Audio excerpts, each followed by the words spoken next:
नमस्कार दोस्तों, आप सभी का स्वागत है अद्वैत एजुकेशन यूट्यूब चैनल में। गुण, दोष, रंग और आकार, माप तौल, संख्या, परिमाण, शब्द जो देते इनका ज्ञान, विशेषण ही है इनकी पहचान। आपका स्वागत है हमारे एक और वीडियो में जिसका शीर्षक है विशेषण। इस वीडियो में हम विशेषण के प्रकारों के बारे में विस्तार से अध्ययन करेंगे। इससे पहले वाले वीडियो में हमने विशेषण के बारे में संक्षिप्त जानकारी प्राप्त की थी। अभी हम विस्तार से इसके बारे में जानेंगे। हमारी हिंदी व्याकरण में विशेषण का बहुत महत्व है। विशेषण का शाब्दिक अर्थ है विशेषता बताना। विशेषण एक ऐसा शब्द है जो संज्ञा या सर्वनाम की विशेषता बताता है। हिंदी भाषा में 4 विकारी शब्द होते हैं। पहला है संज्ञा, दूसरा सर्वनाम, तीसरा विशेषण और चौथा क्रिया। इन चारों विकारी शब्दों की अलग अलग विशेषता बताई जाती है। संज्ञा और सर्वनाम शब्दों की विशेषता बताने वाले शब्द को विशेषण कहते हैं।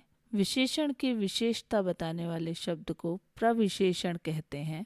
क्रिया की विशेषता बताने वाले शब्द को क्रिया विशेषण कहते हैं। यहाँ पर हमने विकारी शब्द का प्रयोग किया है, तो वह शब्द जो लिंग, वचन, कारक आदि से विकृत हो जाते हैं या बदल जाते हैं या उनमें कुछ परिवर्तन आ जाते हैं, वो विकारी शब्द कहलाते हैं। विशेषण की परिभाषा। विशेषण वे शब्द होते हैं जो संज्ञा या सर्वनाम की विशेषता बताते हैं। ये शब्द वाक्य में संज्ञा के साथ लगकर संज्ञा की विशेषता बताते हैं। जैसे अच्छा लड़का, बुरा लड़का, लाल मिर्च। इस वाक्य में अच्छा और बुरा शब्द विशेषण है क्योंकि इनमें लड़के की विशेषता बताई जा रही है। लड़का शब्द संज्ञा शब्द है। इसी तरह से लाल शब्द मिर्च की विशेषता बता रहा है कि वो कैसी है। अब है विशेषण के प्रकार, भेद या भाग। विशेषण को मुख्य रूप से 4 भागों में बांटा गया है। पहला गुणवाचक विशेषण, दूसरा संख्यावाचक विशेषण। इसे पुनः 2 भागों में बांटा गया है। पहला निश्चित संख्यावाचक विशेषण और दूसरा अनिश्चित संख्यावाचक विशेषण। तीसरा है सार्वनामिक विशेषण या सांकेतिक विशेषण। इसे भी पुनः 2 भागों में बांटा गया है। पहला है मौलिक सार्वनामिक विशेषण और दूसरा है यौगिक सार्वनामिक विशेषण। विशेषण का चौथा मुख्य रूप परिमाणवाचक विशेषण। इसे भी पुनः 2 भागों में बांटा गया है। पहला है निश्चित परिमाणवाचक विशेषण और दूसरा है अनिश्चित परिमाणवाचक विशेषण। तो अब आइए विशेषण के इन सभी प्रकारों के बारे में विस्तार से जानते हैं। पहला है गुणवाचक विशेषण। जो शब्द किसी संज्ञा या सर्वनाम का गुण, दोष, आकार, प्रकार, रंग, रूप, गंध आदि बताते हैं, वे शब्द गुणवाचक विशेषण कहलाते हैं। जैसे गुणवाचक विशेषण के कुछ रूपों के उदाहरण इस प्रकार हैं। पहला गुणबोधक, इसके अंतर्गत आते हैं सुंदर, अच्छा, ईमानदार, बुद्धिमानी। दूसरा दोषबोधक, बुरा, लालची, अनुचित, झूठा। तीसरा रंगबोधक, लाल, पीला, सफेद, हरा, नीला।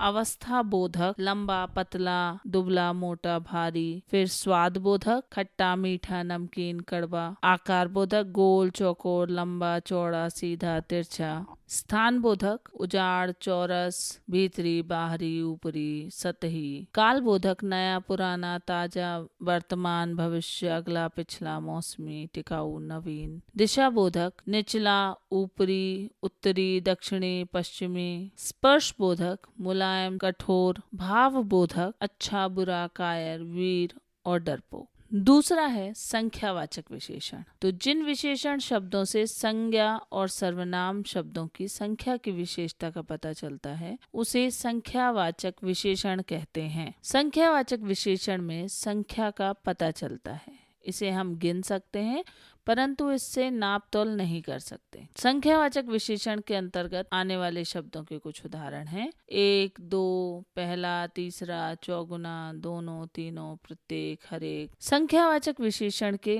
2 भेद या प्रकार होते हैं। पहला है निश्चित संख्यावाचक विशेषण और दूसरा है अनिश्चित संख्यावाचक विशेषण। तो सबसे पहले निश्चित संख्यावाचक विशेषण। संज्ञा और सर्वनाम शब्दों की निश्चित संख्या बताने वाले विशेषण शब्दों को निश्चित संख्यावाचक विशेषण कहते हैं। उदाहरण, 5वां मकान मौसी का है, गांव में 4 हाथी घुस आए, दोनों भाई आएंगे। इन वाक्यों में आए रंगीन शब्द निश्चित संख्या का बोध करा रहा है, इसलिए ये निश्चित संख्यावाचक विशेषण है। अनिश्चित संख्यावाचक विशेषण, संज्ञा और सर्वनाम शब्दों की निश्चित संख्या न बताने वाले विशेषण शब्दों को अनिश्चित संख्यावाचक विशेषण कहते हैं। इस प्रकार के विशेषण में संख्या का पता नहीं चलता। इसके लिए कुछ विशेष शब्दों का प्रयोग किया जाता है, जैसे कुछ, और, बहुत, हर एक, प्रत्येक, कई इत्यादि। उदाहरण, वहाँ बहुत आदमी हैं, कुछ बच्चे खेल रहे हैं, प्रत्येक व्यक्ति के पास पेन है।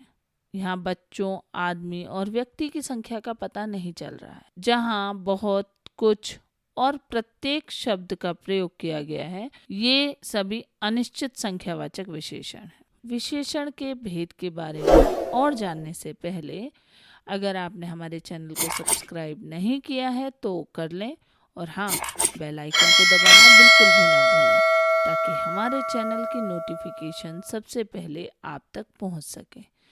तो अब आगे बढ़ते हैं और विशेषण के अन्य भेदों के बारे में विस्तार से जानते हैं। विशेषण का तीसरा भेद है सार्वनामिक विशेषण या सांकेतिक विशेषण। तो जिस विशेषण में पुरुषवाचक और निजवाचक सर्वनाम के शब्द मैं, वह, तू के अलावा अन्य सर्वनाम जैसे यह, कोई, मेरा, तुम्हारी, उसकी जैसे शब्द किसी संज्ञा से पहले आते हैं तो वह सार्वनामिक विशेषण कहलाते हैं। या ऐसे सर्वनाम शब्द जो संज्ञा शब्दों की विशेषता बताते हों उसे सार्वनामिक विशेषण कहते हैं। जैसे यह पेन है, तुम्हारी पड़ोसन डॉक्टर है। इन वाक्यों में आए रंगीन शब्द सार्वनामिक विशेषण, जहां संज्ञा से पहले सर्वनाम शब्द का प्रयोग किया गया है। इस विशेषण को सांकेतिक विशेषण भी कहा जाता है, क्योंकि जिस संज्ञा की बात कही होती है उसी संज्ञा को सांकेतिक रूप से सर्वनाम शब्द का प्रयोग करके बताया जाता है, जिसका अर्थ उसी वस्तु पर ही होता है जिस वस्तु या संज्ञा के बारे में कहा गया हो।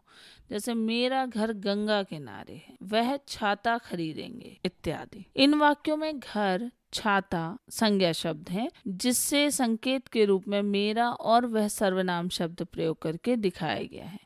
यानी मेरा और वह घर और छाता के लिए ही प्रयोग किया गया है। उत्पत्ति के अनुसार सार्वनामिक विशेषण को 2 भागों में बांटा गया है। पहला है मौलिक सार्वनामिक विशेषण, जो सर्वनाम बिना किसी परिवर्तन के संज्ञा से पहले प्रयोग में आता है उसे मौलिक सार्वनामिक विशेषण कहते हैं। जैसे यह फल, कोई बालक, वह आम है। इन वाक्यों में यह, कोई और वह शब्द सर्वनाम है जो बिना किसी परिवर्तन के या बदलाव के संज्ञा शब्द फल, बालक और आम के पहले आया है, इसलिए यहाँ मौलिक सर्वनामिक विशेषण है। दूसरा है यौगिक सर्वनामिक विशेषण। इस प्रकार के विशेषण में प्रयोग किए जाने वाले सर्वनाम के साथ प्रत्यय लगाकर या जोड़कर संज्ञा से पहले सर्वनाम लगता है, वहाँ यौगिक सर्वनामिक विशेषण होता है। यौगिक का अर्थ होता है 2 शब्दों का मेल, जहाँ सर्वनाम शब्द और प्रत्यय शब्द जोड़कर एक नया सर्वनाम शब्द बनाया जाता है। जैसे ये इस जो शब्द है ये सर्वनाम है और सा ये प्रत्यय है, तो इस और सा को मिलाकर ऐसा ये नया शब्द बनता है। कौन और सा को मिलाकर कैसा बन रहा है, तो ऐसा आदमी, कैसा घर है। इन वाक्यों में संज्ञा आदमी है और घर के आगे यौगिक सार्वनामिक विशेषण लगा हुआ है। चौथा है परिमाणवाचक विशेषण। परिमाण का अर्थ होता है मात्रा। जिन विशेषण शब्दों से संज्ञा और सर्वनाम के मात्रा का पता चलता है वहाँ परिमाणवाचक विशेषण होता है। पर विशेषण में परिमाण की बात कही गई है जिसका अर्थ होता है मात्रा या नापतोल वाली वस्तु। जैसे उदाहरण के रूप में अगर हम देखें तो नवीन 10 किलो आटा लाया, निशा 1 मीटर कपड़ा लाई। परिमाणवाचक विशेषण पुनः 2 प्रकार के होते हैं। पहला है निश्चित परिमाणवाचक विशेषण। संज्ञा और सर्वनाम शब्दों की परिमाण की विशेषता का निश्चित पता लगाने वाले शब्दों को निश्चित परिमाणवाचक शब्द कहते हैं। उदाहरण के रूप में देखें तो रमेश 3 लीटर दूध लेने गया, रवि 10 किलो चावल ले आया। इन वाक्यों में आए रंगीन शब्द निश्चित परिमाण को दर्शा रहे हैं। जिसके कारण इन वाक्यों में निश्चित परिमाणवाचक विशेषण। दूसरा है अनिश्चित परिमाणवाचक विशेषण। जिन परिमाणवाचक विशेषणों से नाप तौल का निश्चित पता नहीं चलता वहाँ अनिश्चित परिमाणवाचक विशेषण होता है। जैसे चाय में कम चीनी डालो, कुछ दूर मेरे साथ चलो। इन वाक्यों में आए रंगीन शब्द अनिश्चित परिमाणवाचक विशेषण है जो अनिश्चित मात्रा को दर्शा रहे हैं। हमारे साथ इसी तरह बने रहने के लिए बहुत बहुत धन्यवाद।